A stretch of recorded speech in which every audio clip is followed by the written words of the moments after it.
Let's go for it. Nathan, let's unmute Nathan, who last week said he wanted a job. And we said, hey, let's role play. Let's pretend like we're in an interview and see what kind of questions Brandon might ask. So Nathan, welcome to 10X Owners Live. How are you, man? Thank you. I'm fabulous.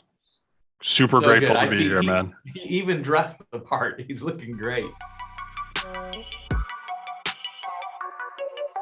The whole purpose of this show is to engage with business owners and be able to answer questions for people that will give them some insight and perspective on how to grow and scale a business. Not only leadership, but real life examples. This is the golden moment. I would do business with you right now. You're back where it all started. You're back in Washington. I am back in Washington. I'm having a little technical difficulty here, but you sound great now. You sound great. All right, that's great. I don't have any. Sierra, can you show me how to get my? Oh wait, I got it right here. Oh, I have my technical advisor fixed everything for me. Sierra Dawson. Everybody give a round of applause for my 16-year-old technical advisor. Thank God for Sierra. We love her. Awesome. Hey, so Brandon, really quickly, I know we got a couple things going on tonight. We're going to be talking about setting yourself up for success for the perfect hire in 2022. I know we're going to be talking about our big event, December 12th here in Adventura with Grant and you and Natalie. But really the question that we wanted to follow up on is, what are those core questions you ask as you're searching for that perfect hire? What are the core questions you have to ask in order to filter out any bad eggs from getting into your culture and your organization? Well, I mean, first you got to know what your culture is, right? You got to understand what you're trying to accomplish. You got to know what you want to attract.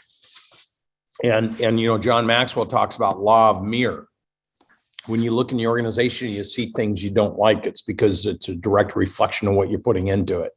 Right. So the thing is if people are going home and complaining about their employees, if they're talking about being disgruntled, if they're unhappy, if they feel like it's hard to hire good people, if they feel like, people don't work as hard as I do as the owner, and whatever you're thinking about, whatever you're talking about, you create more of.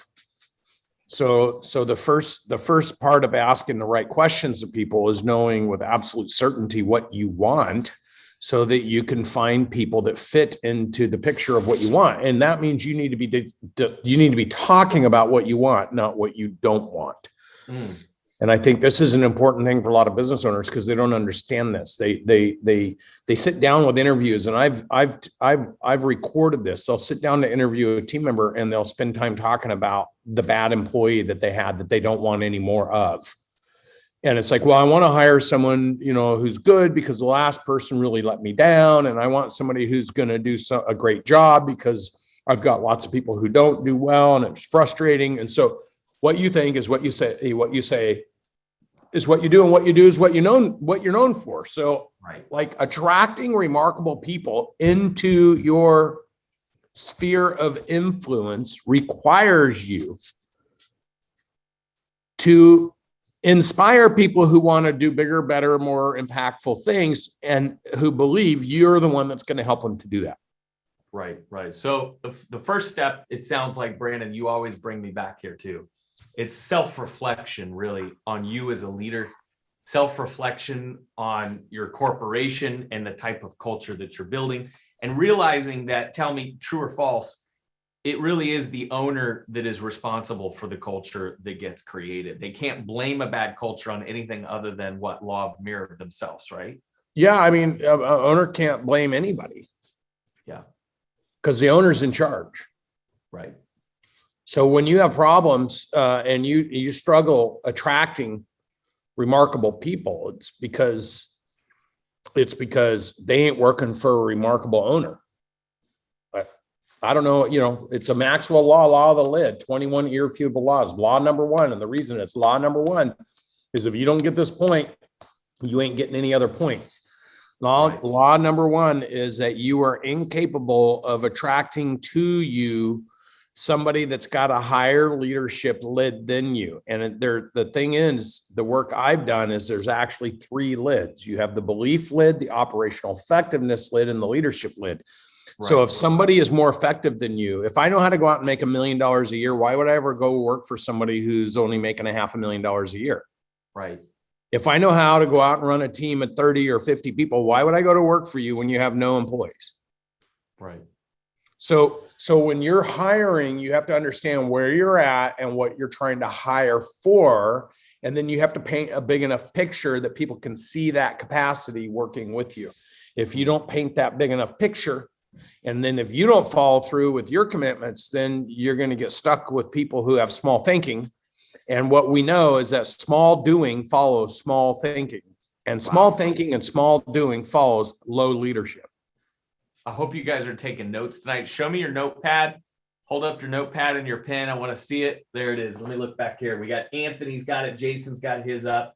Frank has it up. Mia, where's your note? There it is. Mia had to grab it. You better have that notepad ready. Christopher, I see it. You got it up there. Fantastic. The nuggets are going to keep dropping like this as the conversation continues. Brandon is always giving you more and more value. I do want to say there's a lot of newbies here tonight, Brandon. So if you're new, click the reactions button and then raise hand to ask a live question. We really do encourage the engagement. There's no point in doing this live. We could pre-record Brandon talking all day and just play it for you, but we'd much rather answer your questions. Now, speaking of live, Brandon, before we get the best questions to ask in an interview, you did say that you'd like to role play an interview, and I have just the person that could do that with us. Are you ready to do this? I'll do anything, anytime, buddy. Let's go for it. Nathan, let's unmute Nathan, who last week said he wanted a job, and we said, hey, let's role play. Let's pretend like we're in an interview and see what kind of questions Brandon might ask. So Nathan, welcome to 10X Owners Live. How are you, man? Thank you. I am fabulous.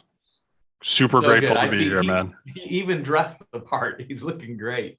Yeah, man. All right, I'll take this Brandon, serious. without any further ado, I'm going to let you take over. Nathan, how are you?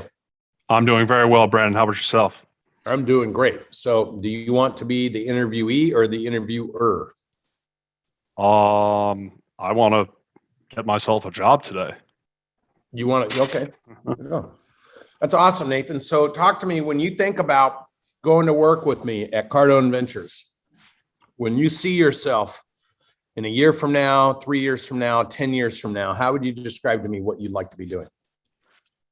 Growing with the company, obviously with the vision that you guys have, and putting you guys on doing anything I can to add value through the skill sets that I do have to get you guys to your goal of creating 1 million new businesses throughout the world, 10X businesses throughout the world. That's great. When you think about the skill sets that you have relative to helping us, where do you see yourself fitting in which areas that could directly impact that objective? I would say my top 3 would be in sales, leadership, and my determination to just simply outwork everyone. Okay. So that sounds great. Can you give me an example of when you outworked everyone? Yes, actually. So as a matter of fact, last week when I was on, I showed you that little trophy, kind of out of context, right, if you will. However, in order to get that, I had to become the first agents of hundreds that came before me to win it. I had to put my sales skills to the ultimate test daily, while also the others that failed are doing what the others who failed before me were not willing to do. And as David Goggins put it best, I was willing to die for that mother. And also while doing that, I also inspired 4 others who watched me do whatever it took to hit my goals to also go on to hit their beacons. That's now, great. Brandon, That's great. Can you describe to me, when you talk about crushing results and everything, what specifically did you do to help other people win and achieve at the same thing you were doing? I led by example. I was the first person in, last person out. I worked 100-hour work weeks. I didn't take days off.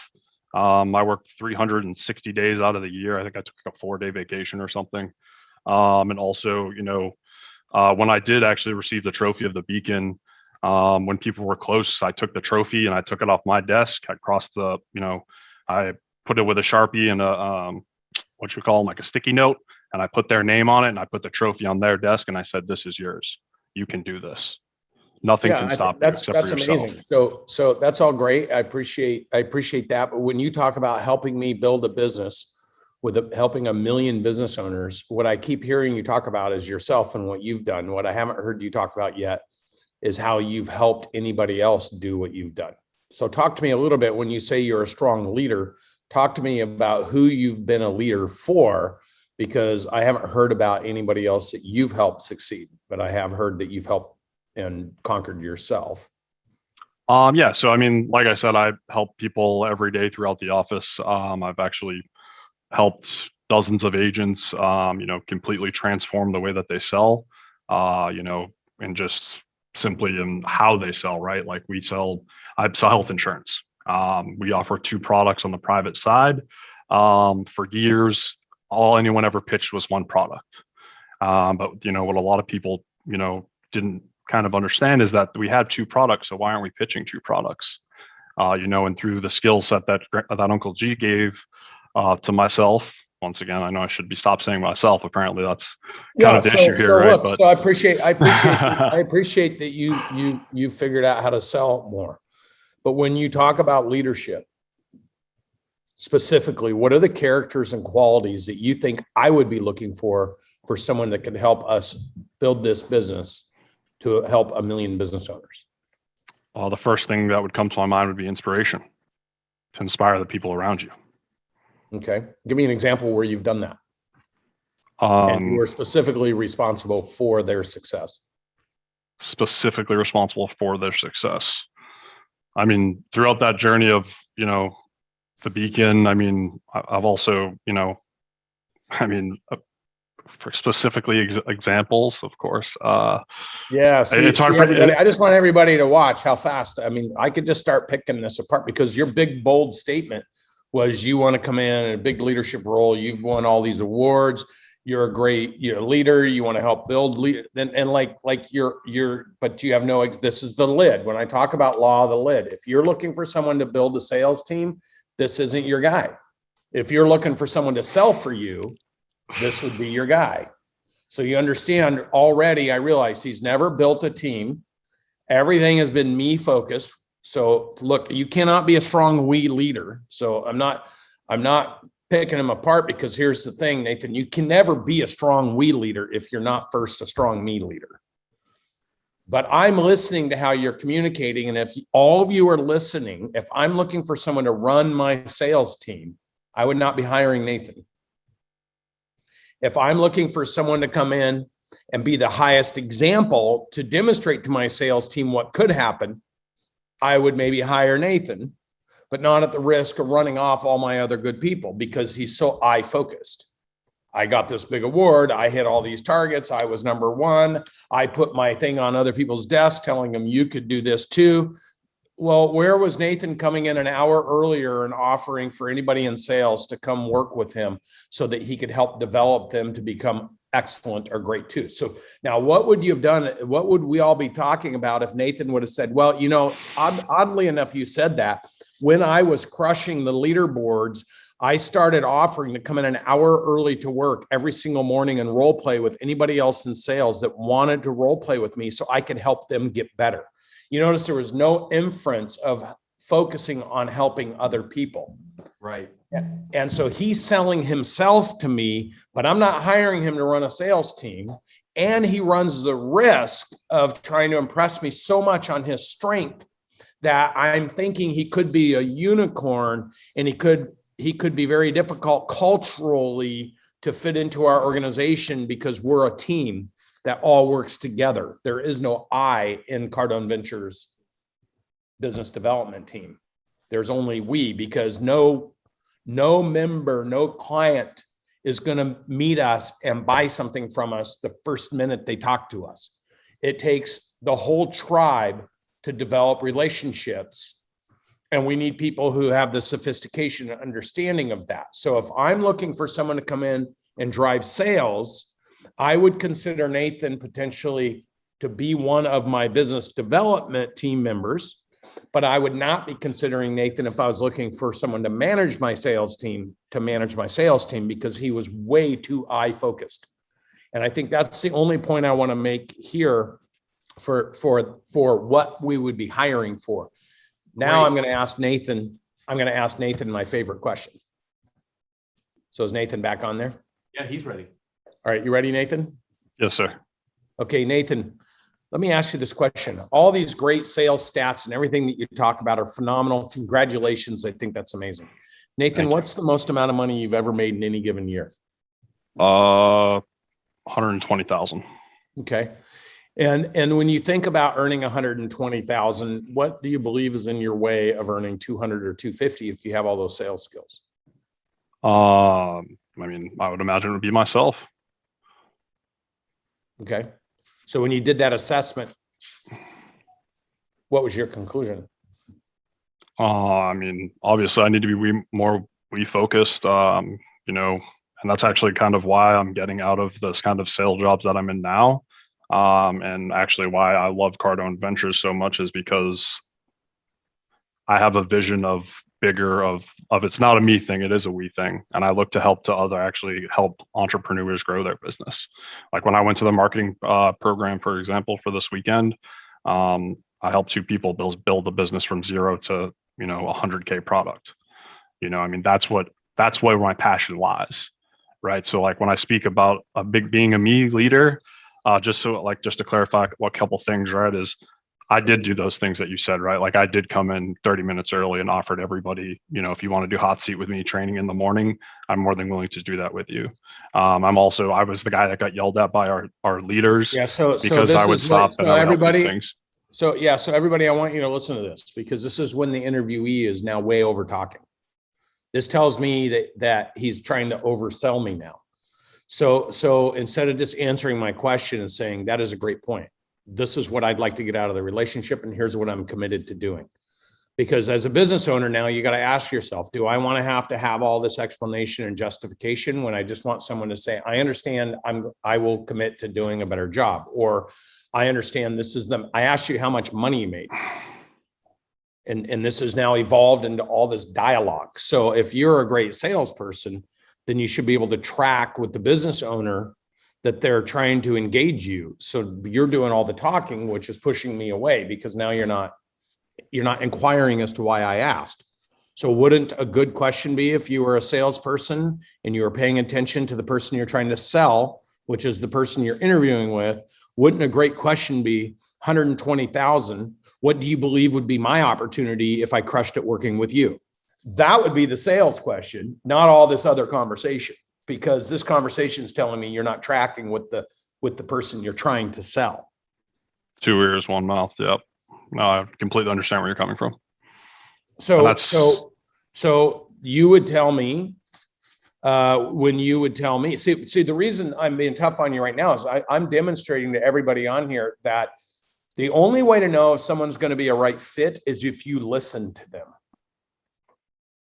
And I have to ask questions and see how he responds. If every business owner was trained on Cardone U, then you would know the closes.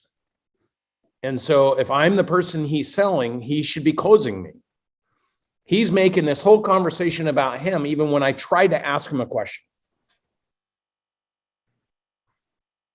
So I should be asking more questions. Well, wouldn't you ask Like, me, say, the most amount of money I've ever made is 120,000. If I came in and crushed it for you, what would be the amount I would be able to expect to make working for you? That's a great question. It is a great question. Imagine if you just asked it. Then I can say, well, I have salespeople in their first year that make between $150,000 and $250,000 a year. Has anybody ever shown you how to make more than 120,000? No.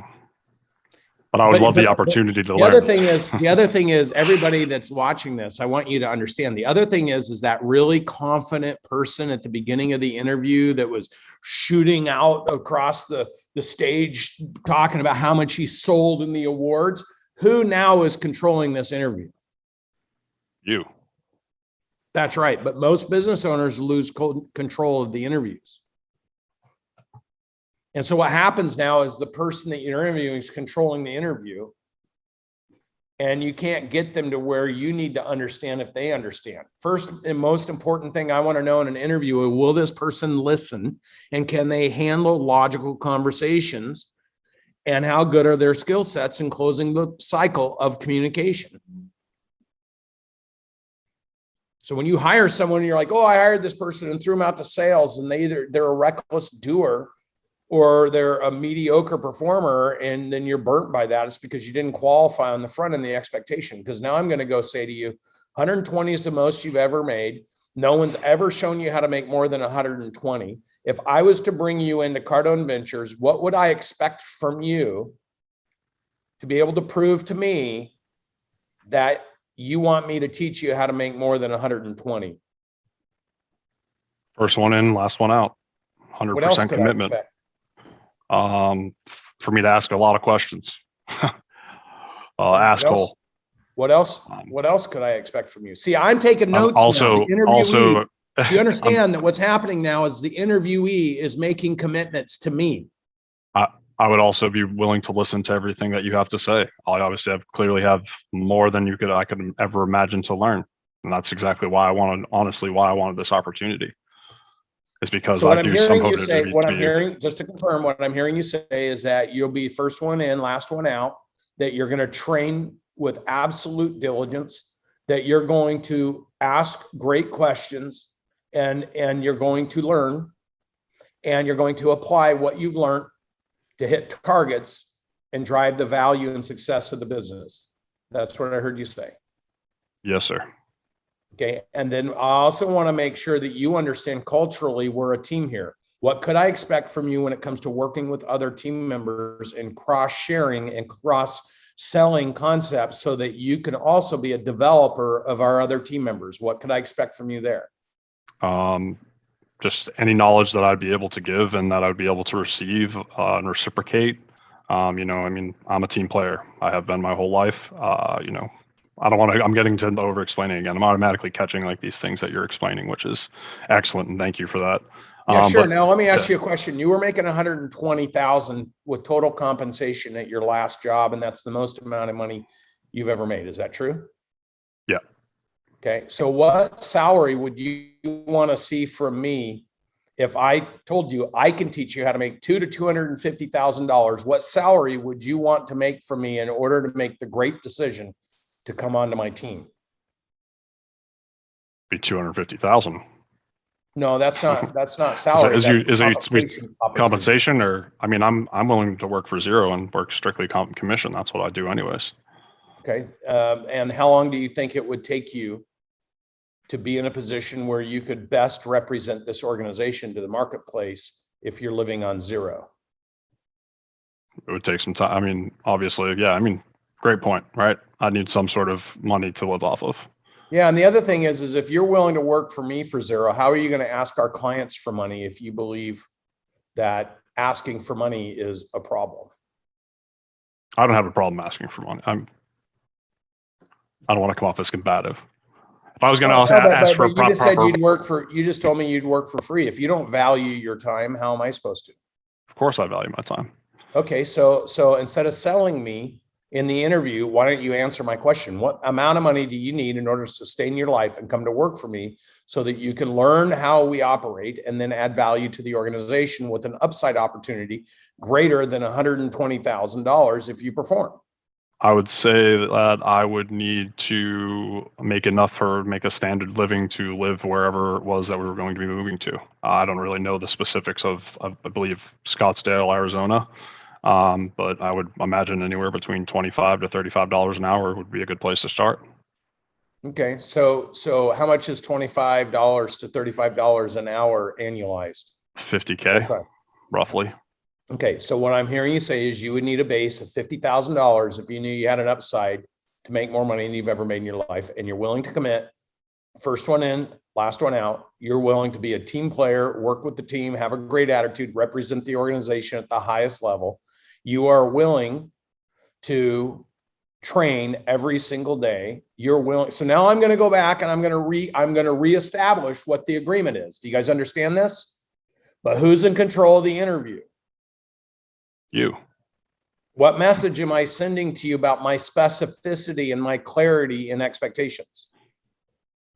That I should probably be aiming higher. Well, that I have high expectations. There's not a lot of room for wiggling. Yeah. Okay, now what if I said to you,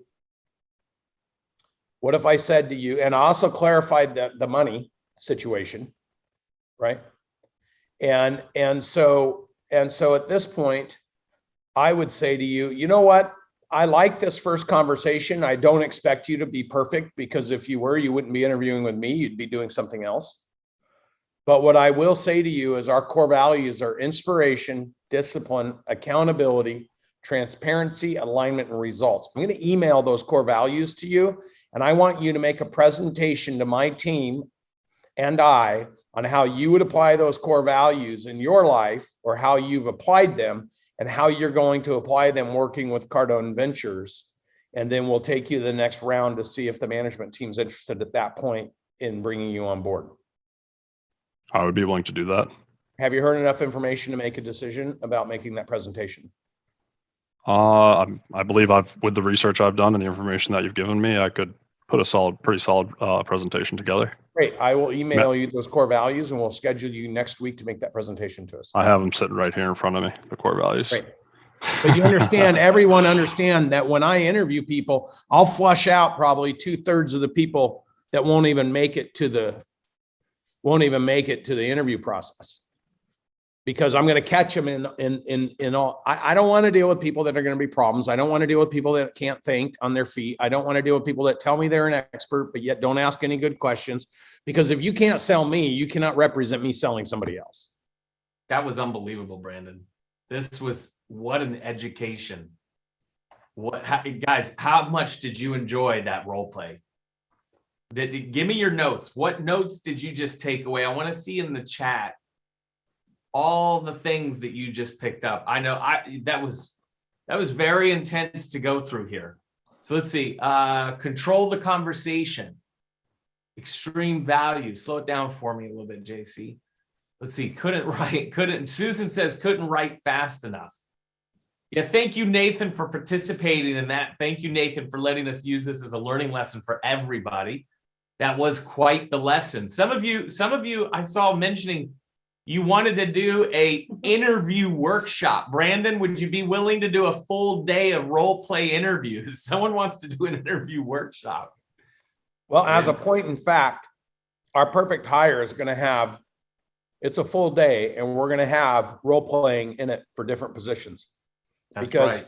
Grant and I committed with Natalie to help you make sure you hire the perfect employee in That's right. 2022.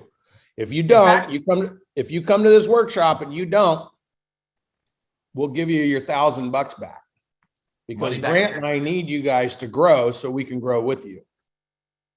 All right, so it's December 12th in Miami. If you want to experience these role plays in person, if you want that proximity and engagement with other business owners that are all climbing through those break points together, it's cardoneventures.com/hire, or you can scan this QR code right now. Pull out your phone if you want to join us in person December 12th.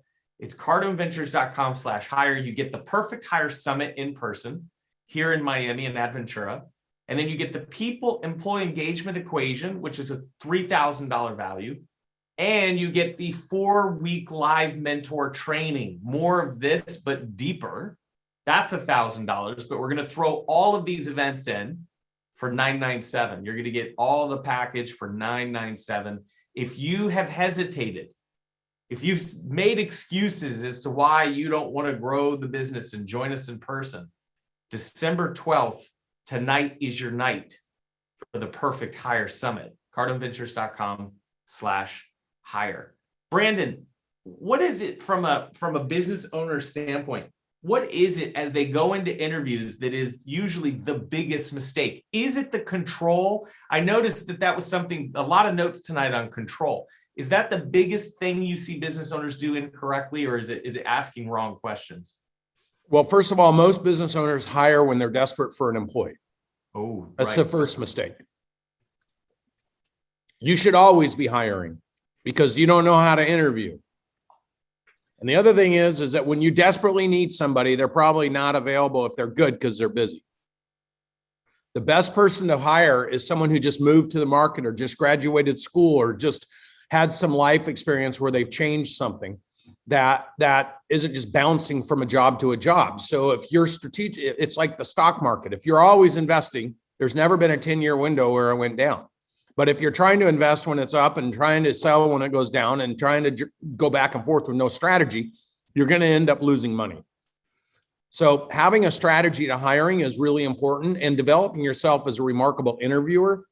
And a lot of you look at when you're interviewing people and you're going to hire people, like, I need to hire this person to take care of this area of the business for me. You don't think of the person you hiring could be your best marketing person, because they could be out in the community promoting that they went to work for you, what you do, and why people should work with you. So if you treated every interviewee like a future promoter of your organization, you might handle them different within the interview process, because there's nothing worse than a bad promote on a product or deliverable that you cannot deliver. So if you're bad at interviewing, you're sending the message immediately, or if you have no structure or strategy, or you're not controlling the conversation and you have no clarity, you're sending the message to the interviewee that you really don't know what you're doing.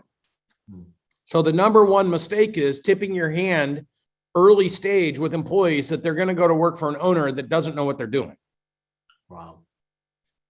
No, nobody that's really excellent like Nathan. If Nathan's serious about wanting to work for us, he could email Josh. I don't know if is it J Dawson at CardoneVentures.com or Josh at CardoneVentures.com. J Dawson at CardoneVentures.com. And he'll set an interview up for you, and you do those core value presentations. If you're serious about it, because you put yourself out there and put yourself in play with me directly one-on-one. Most people don't have the nerve to do that. But even Nathan, you look at the fact he had the nerve to do it, he was willing to do it. But if you listen to him, he's not been professionally trained on how to actively engage human beings, to help those human beings to get to a conclusion that would better their disposition in life. He was selling whatever he's been taught to sell. It's very programmatic. And the issue is that if you're looking for a salesperson, you might have sat there and went, oh man, he was aggressive. He has all these awards. Great, I'll put him in there. But if he feels he's going to work for a business owner that might have a product or service to sell, but you're not asking any good questions, his confidence about being able to succeed with you is going to be low. He may very well walk out of that conversation and go, I don't want to work for a business owner that's like, oh, that's great. That's wonderful. I've never had anybody be able to make that kind of money before. I've never had a salesperson. Can you imagine if I said, they'd be like, I'm not interviewing with this person. Mm-hmm. So the biggest mistake is being off target before you start the interview process and being desperate. So you're going to hire anybody that looks good and sounds good. Hey, so we got about 20 minutes here, Brandon. You want to do some live Q&A? Sure. Let's go with Susan. Let's kick off Susan first, and then we'll go over to Mia after Susan. It's ladies' night tonight. We got a bunch of ladies questions. Hey, Susan, welcome to 10X Owners Live. Hi, thank you. Thank you for choosing me. Sure. First of all, that interview was crazy, great, and thank you so much for choosing that for added information. I have kind of a different question. I own a bakery and we have so much fun. We have a great team. And you know the show The Office? Yeah, of course. We want to have like a podcast called The Bakery. So live, Facebook Live or podcast, or have a show with all the crazy fun stuff that goes on in the bakery. How would you make that happen? Do you have any suggestions to make that happen? We did our first live and it went well, and but we want to expand it out a little bit more. So what's is that the purpose? What's the purpose? What's the intention? The attention would be attention, getting attention, getting ourselves out there, and just another way of getting more attention. Okay. And we do have a great team, and that is drawing customers to us because of that team. How big's the business? As far as monetary, Yeah. we are at 170. And how many employees? We have 3 full-time and 4 part-time. Yeah. So if you want the show to get attention, but your sales are extremely low for 5 full-time employees. So at the end of the day, 3, yeah, but you too, right? Are you counting yourself? Yeah. So 3 full-time employees for a business to become profitable and successful, 3 full-time employees, you need to be doing somewhere between $750,000 and $1 million. So now, how much stuff do you need to sell in your bakery to be doing that kind of revenue? A lot of cupcakes. Yeah. So instead of focusing on how fun you guys have, how about you do a show that focuses on all the clients that order a lot of cupcakes from you and how much they love your cupcakes, and you focus on the clients and not on you guys. We actually did focus on our clients because we would ask them, what do you like about our bakery? And then they would tell us it's the people. And it was about customers coming in. Yeah. So I would just tell you, I mean, to me, a business needs, it's good promotion if it works and it creates value. But it sounds like you guys just love having fun. Brandon, if I could jump in here for a second. At this stage in a business, this is very common. If you've ever been to a 10X 360 and you've been through that marketing portion, what happens to businesses that are not even at that going through that first break point, they get stuck in tactic. You get stuck in execution mode of ideas, fun, creative ideas, instead of building out true strategic foundations, instead of putting all those appropriate KPIs in place and understanding exactly, to Brandon's point, understanding every single data point from a dollar standpoint to an engagement, a vanity metric, to all the information that's coming in or out of the business. And so to me, I'm not saying any of the creative ideas are good ideas or bad ideas, but what I am saying is that when a business owner only thinks of creative execution and doesn't think strategically about building campaigns and understanding owned, earned, or paid value inside a business, or they don't understand the metrics in flow, conversion, or retention, then it truly is sort of a shoot from the hip strategy. So, Brandon's point of, hey, if it's going to add value to the consumer, it's going to help you get to that first break point. I think a lot of times business owners fall on success early accidentally because they're just trying that shoot from the hip strategy, and the thing they do is really good, but they haven't really set up operations or processes or strategies in their marketing. So Brandon, I don't know if that adds a little bit of clarity, but I would say, there's an opportunity for you to work strategically on who are you talking to, that person that's going to buy those baked goods, where do they exist? And how can you develop content or creativity around building relationships with them? Yeah, I have a question. Susan, have you read E-Myth? E-Myth? Yeah, by Michael Gerber. I have not. You should read that book. He put it out 40 years ago almost. Okay. The whole thesis was on a lady who owned a bakery. Oh, wow. Yeah, that's right. Okay. And didn't understand why she could never create wealth and keep great employees, because it wasn't about the business. It was about the art and fun and love of doing the bakery.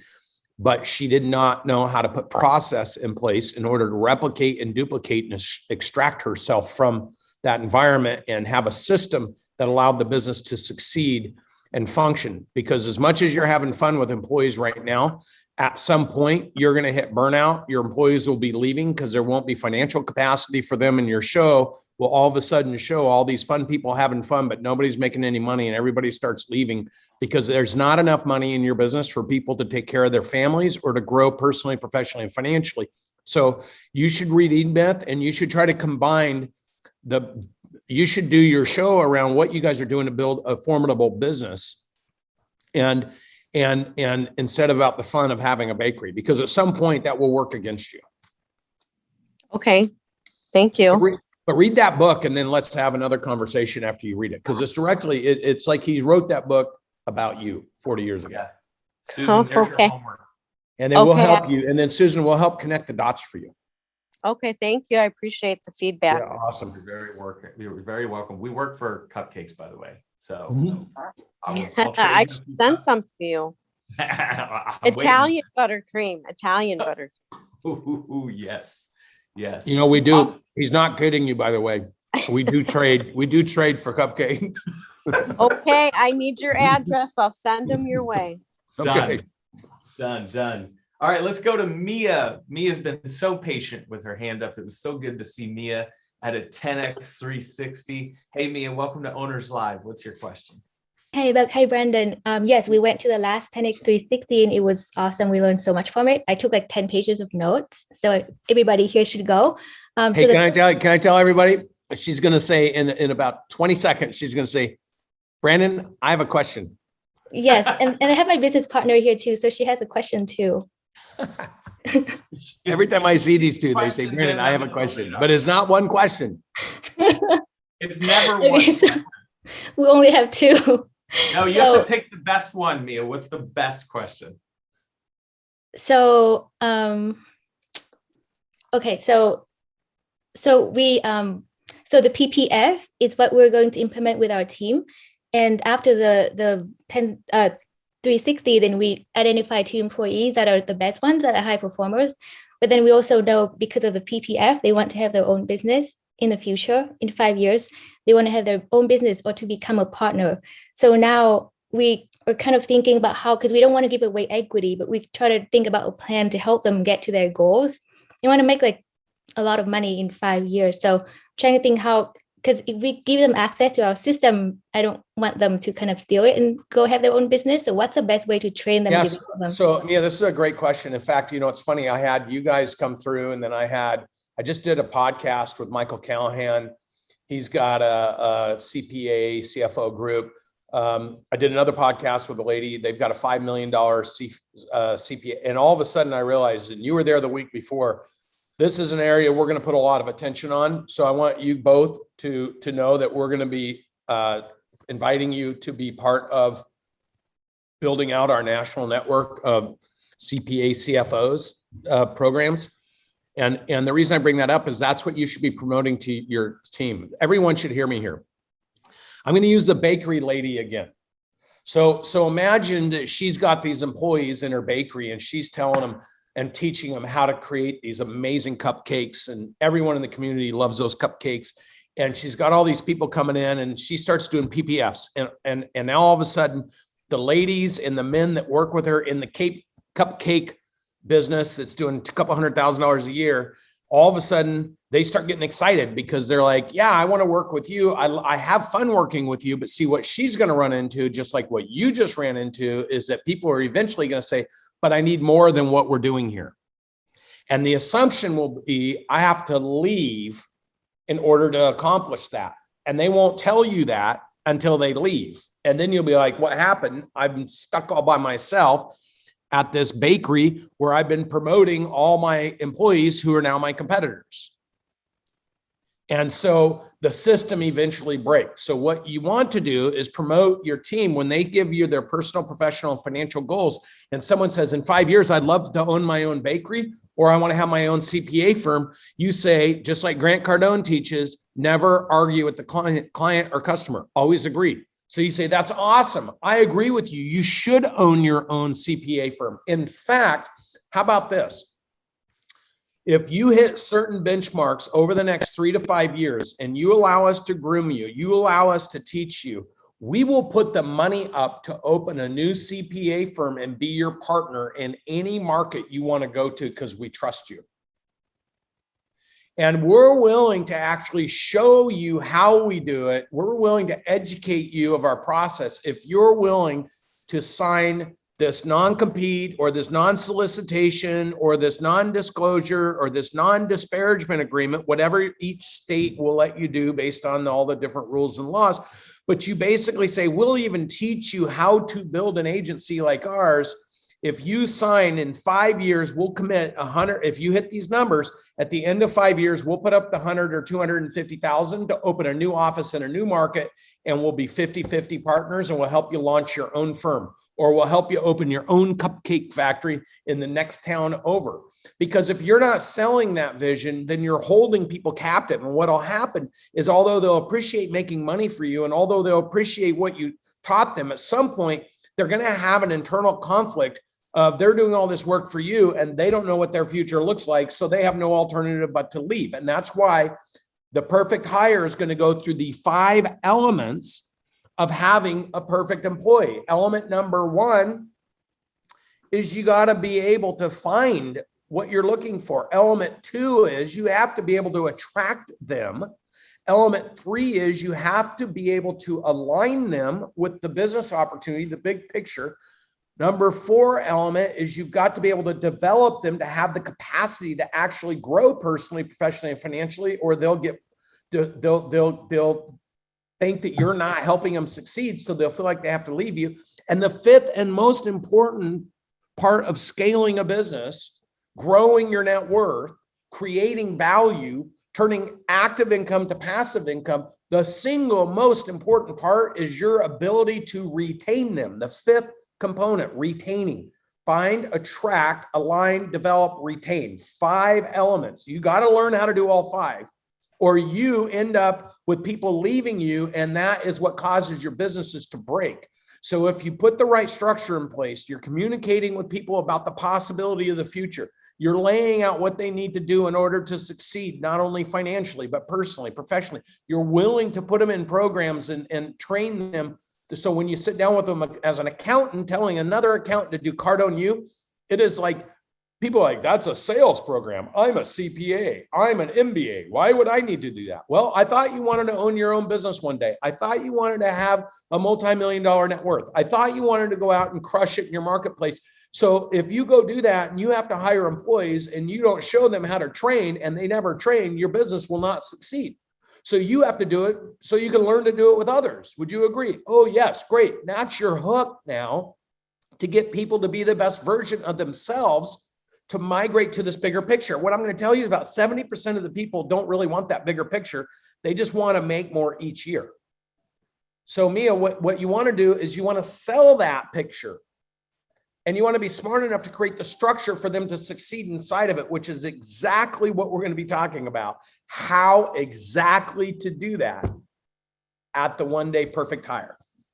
Love it. Brandon, the nuggets you've been dropping tonight are insane. I'd love to see everyone's notes. Go ahead, share your notes in the chat. Who got the best note tonight?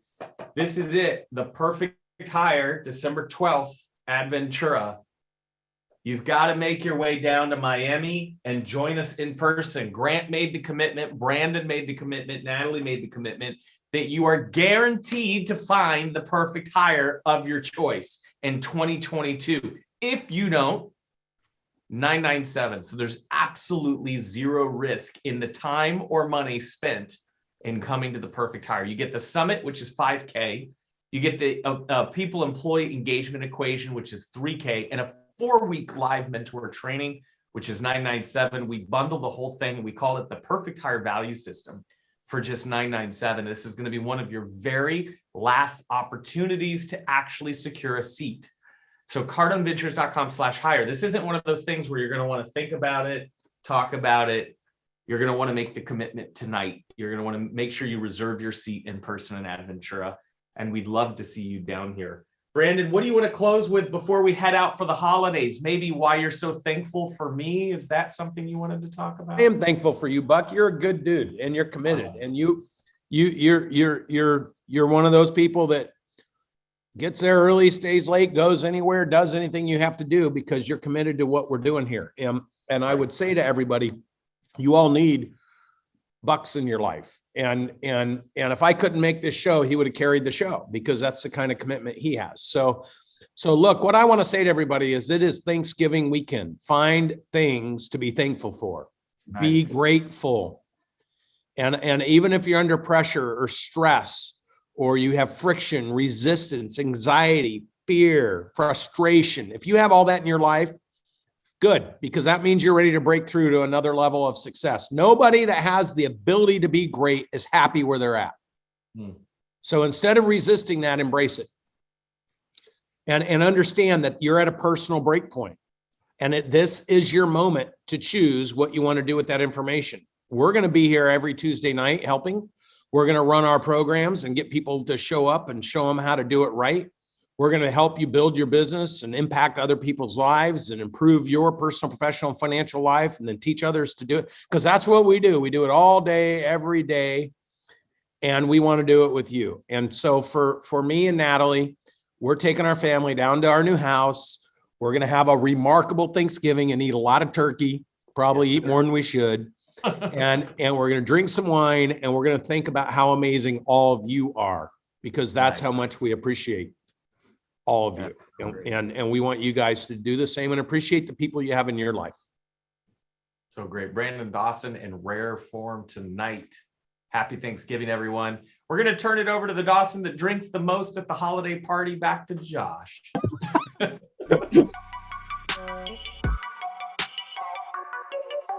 The whole purpose of this show is to engage with business owners and be able to answer questions for people that will give them some insight and perspective on how to grow and scale a business. Not only leadership, but real life examples.